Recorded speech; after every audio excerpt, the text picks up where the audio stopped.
आखिर लक्ष्मण ने अपने भगवान श्री राम से छल क्यों किया, जबकि भगवान श्री राम ने 3 भाइयों में सबसे ज्यादा लक्ष्मण को मानते थे और लक्ष्मण ही सबसे प्रीत है भगवान श्री राम के। जबकि 14 वर्ष अपनी पत्नी का त्याग करके लक्ष्मण ने बिना स्वार्थ के अपने श्री राम और माता सीता का सेवा की, फिर भी लक्ष्मण ने ऐसा क्या किया कि भगवान श्री राम से छल हो गया और भगवान श्री राम ने अपने सबसे प्रिय भाई लक्ष्मण को मृत्युदंड क्यों दिए, जल समाधि क्यों लेना पड़ा लक्ष्मण को। लक्ष्मण ने अपने प्राणों से भी ज्यादा अपने भाई श्री राम और माता सीता को मानते थे, जब कितनी माता कौशल्या को कम और सीता को ज्यादा माता मानते थे। ये क्योंकि लक्ष्मण जानते थे शेषनाग अवतार थे कि कौशल्या माँ ने तो मेरी एक जन्म की माँ है, जबकि सीता माता ने मेरी जन्म जन्म की माँ मेरी सामने है, मेरी इष्ट देव है। भैया श्री राम और माता सीता मेरे प्रभु और माता है, इसलिए भगवान लक्ष्मण ने सीता और प्रभु को अपने प्राणों से ज्यादा प्रेम मानते थे और उनकी सेवा करते थे। बिना उनकी सेवा की उनको ना भूख नींद प्यास कुछ ना, यहाँ तक कि उन्होंने 14 वर्ष तक के लिए भी नींद को त्याग कर दिया था। फिर भी ऐसा काम हो गया लक्ष्मण से कि प्रभु श्री राम की आज्ञा को तोड़ दी और प्रभु श्री राम से चलकर गए। चले जानते हैं पूरी सच्चाई को। आखिर क्या है सच्चाई? यमराज ये जानते थे कि भगवान की इच्छा के ना भगवान न तो स्वयं शरीर का त्याग करेंगे और न शेषनाग के अंशावतार लक्ष्मण जी। ऐसे में यमराज ने एक चाल चली। एक न यमराज सी विषय पर बात करने भगवान राम के पास आ पहुँचे। भगवान राम ने जब यमराज से आने का कारण पूछा तो यमराज ने कहा कि आपसे कुछ जरूरी बातें करनी है। भगवान राम यमराज को अपने कक्ष में ले गए। यमराज ने कहा कि मैं चाहता हूँ कि जब तक मेरी और आपकी बात हो उस बीच कोई इस कक्ष में नहीं आए। यमराज ने अपनी बात को आगे बढ़ाते हुए कहा कि अगर कोई बीच में आ जाता है तो आप उसे मृत्युदंड देंगे। भगवान राम ने यमराज की बात मान ली और यह सोचकर कि लक्ष्मण उनके सबसे आज्ञाकारी हैं, उन्होंने लक्ष्मण जी को पहरे पर बैठाया।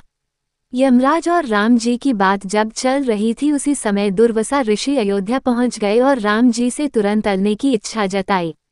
लक्ष्मण जी ने कहा कि भगवान राम अभी यमराज के साथ शेष चर्चा कर रहे हैं।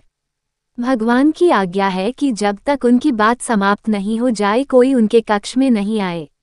ये आपसे अनुरोध है कि आप कुछ समय प्रतीक्षा करें। ऋषि दुर्वासा लक्ष्मण जी की बातों से तह हो गए और कहा कि अभी जाकर राम से कहो कि मैं उनसे मिलना चाहता हूँ, अन्यथा मैं पूरी अयोध्या को नष्ट होने का शाप दे दूंगा। लक्ष्मण जी ने सोचा कि उनके प्राणों से का महत्व उनके राज्य और उसकी जनता का है। अपने प्राणों का मोह छोड़कर लक्ष्मण जी भगवान राम के कक्ष में चले गए। भगवान राम लक्ष्मण को सामने देखकर हैरान और परेशान हो गए। भगवान राम ने लक्ष्मण से पूछा कि यह जानते हुए भी कि इस समय कक्ष में प्रवेश करने वाले को मृत्युदंड दिया जाएगा, तुम मेरे कक्ष में क्यों आए हो? लक्ष्मण जी ने कहा कि दुर्वासा ऋषि आपसे अभी मिलना चाहते हैं। उनके हठ के कारण मुझे अभी कक्ष में आना पड़ा है। राम जी यमराज से अपनी बात पूरी करके जल्दी से ऋषि दुर्वासा से अलने पहुंचे। यमराज अपनी चाल में सफल हो चुके थे। राम जी से यमराज ने कहा कि आप अपने वचन के अनुसार लक्ष्मण को मृत्युदंड दें। भगवान राम अपने वचन से मजबूर थे। राम जी सोच में थे कि अपने प्राणों से यह भाई को कैसे मृत्युदंड दिया जाए। राम जी ने अपने गुरु वशिष्ठ जी से इस विषय में बात की तो गुरु ने बताया कि अपनों का त्याग मृत्युदंड के समान ही होता है। आप लक्ष्मण को अपने से दूर करें, यह उनके मृत्युदंड के बराबर ही सजा होगी। जब राम जी ने लक्ष्मण को अपने से दूर जाने के कहा तो लक्ष्मण जी ने कहा कि आपसे दूर जाकर तो मैं यूं भी मर जाऊंगा। अब मेरे तय है कि मैं आपके वचन की लाज रखूं। लक्ष्मण जी भगवान राम को प्रणाम करके राजमहल से चल पड़े और सरयू नदी में जाकर जल समाधि ले ली। इस तरह राम और लक्ष्मण दोनों ने अपने अपने वचनों और कर्तव्य का पालन किया। कहते रघुकुल रीति सदा चली आई, प्राण जाए पर वचन न जाए।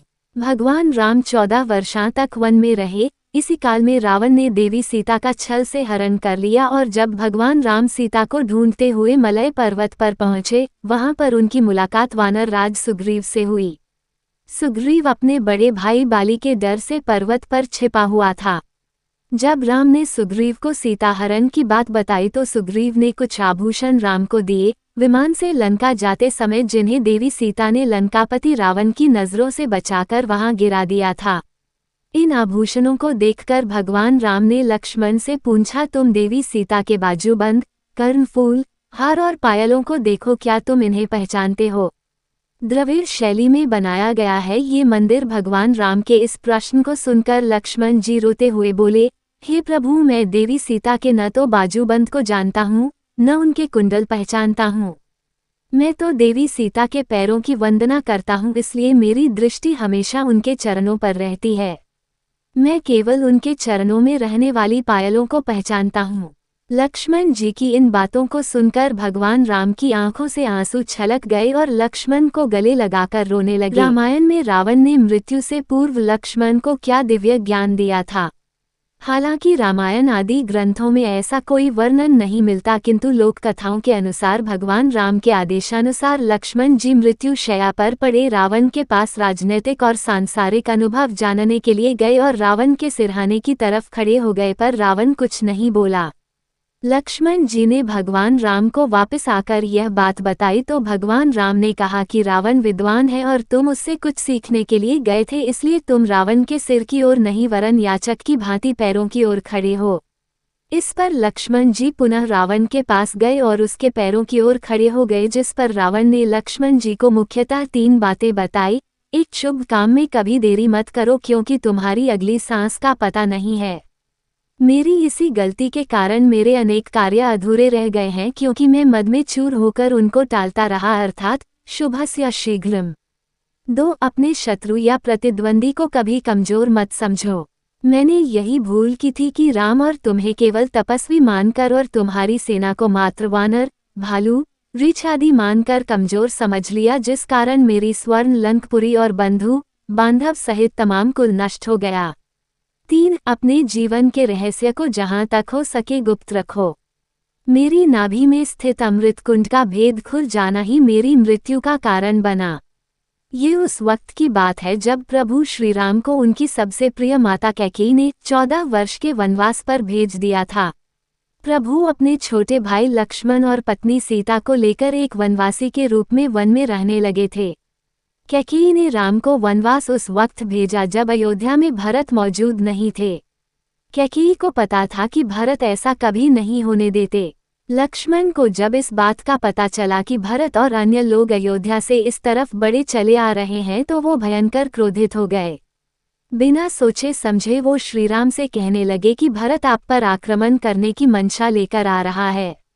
लक्ष्मण अपनी बात पर इतना जोर दे रहे थे कि मानो वही सत्य हो कि प्रभु ने भी उन्हें उस वक्त समझाने की कोशिश नहीं की। श्रीराम का सहज उत्तर लक्ष्मण को क्रोधित देखकर श्रीराम ने उन्हें सही करने की कोशिश नहीं की, ना ही उनसे ये कहा कि लक्ष्मण तुम गलत हो, क्योंकि प्रभु तो जानते थे कि भरत ऐसा कुछ नहीं सोच रहे।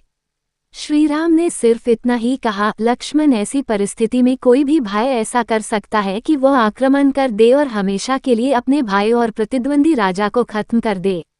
हो सकता है ऐसा होता हो, लेकिन भरत ऐसा कभी नहीं करेगा, क्योंकि वह ऐसा है ही नहीं। तो तुम भरत के बारे में ऐसा मत सोचो, क्योंकि ऐसा हो ही नहीं सकता। इतनी देर में भरत अपनी सेना के साथ वहां पहुंच गए और फिर जो हुआ वो आप सभी जानते हैं। लक्ष्मण की गलतफहमी दूर हुई और जिस बात को वो 100% सत्य मान रहे थे और क्रोध कर रहे थे वो सब गलत निकली। भरत तो अपने भाई राम से मिलकर फूट फूट कर रोए और उन्हें वापस चलकर राजगद्दी संभालने के लिए कहा। इतना ही नहीं, जब श्रीराम ने वापस चलने से इनकार कर दिया तो उनकी चरण पादुका लेकर वापस चले गए और अयोध्या की राजगद्दी पर रखकर उनके नाम से राज्य चलाया। तो जब प्रभु श्रीराम ने सही होते हुए उस वक्त बहस नहीं की और ना ही खुद का पॉइंट साबित करने की कोशिश की, तो हम ऐसा क्यों करते हैं? हमें ख्याल रखना चाहिए कि हर बार सही होने के बाद भी अपना पॉइंट साबित करना समय की बर्बादी है। मूर्ख के आगे तो कभी ऐसा नहीं करना चाहिए। कोई कुछ भी कहे, सच्चाई आपको पता है तो फिर क्या फायदा बहस करने का। इला गोस्वामी इलेक्ट्रॉनिक मीडिया और वेब मीडिया में 10 वर्षों के अनुभव के साथ एक कुशल पत्रकार और लेखिका हैं। उन्होंने इलेक्ट्रॉनिक मीडिया में अपना करियर शुरू किया और समाचार एंकर और रिपोर्टर सहित कई भूमिकाओं में काम किया है। अपने पूरे करियर के दौरान इला ने राजनीतिक समाचारों से लेकर आध्यात्मिकता, स्वास्थ्य, जीवन शैली, शिक्षा और पेरेंटिंग तक कई विषयों को कवर किया है।